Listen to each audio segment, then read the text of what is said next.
সকলকে guide with তথা চ্যানেলে স্বাগত জানাই। চলুন দেখে নেওয়া যাক আবহাওয়া দপ্তর থেকে আবহাওয়ার পরিস্থিতি সম্পর্কে সর্বশেষ কি জানানো হয়েছে।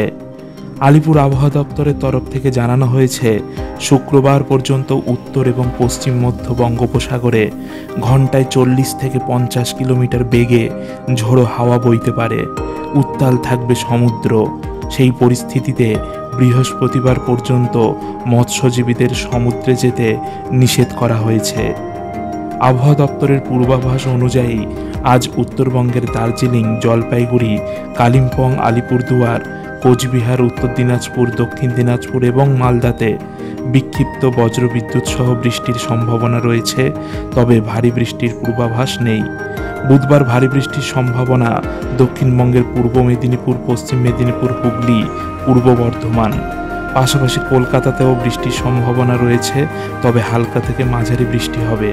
চলতি সপ্তাহে দক্ষিণবঙ্গের প্রায় সব জেলাতেই বজ্রবিদ্যুৎ সহ বৃষ্টি চলবে।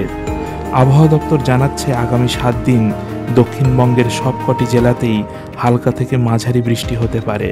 হাওয়া অফিসের আপডেট অনুযায়ী বর্তমানে মৌসুমি অক্ষরেখার অনুকূল অবস্থানের ফলে বঙ্গোপসাগর থেকে প্রচুর জলীয় বাষ্প ঢুকছে দক্ষিণবঙ্গে, যার জেরে বৃষ্টিপাতের সম্ভাবনা তৈরি হচ্ছে। আবহাওয়ার খবর এই পর্যন্তই।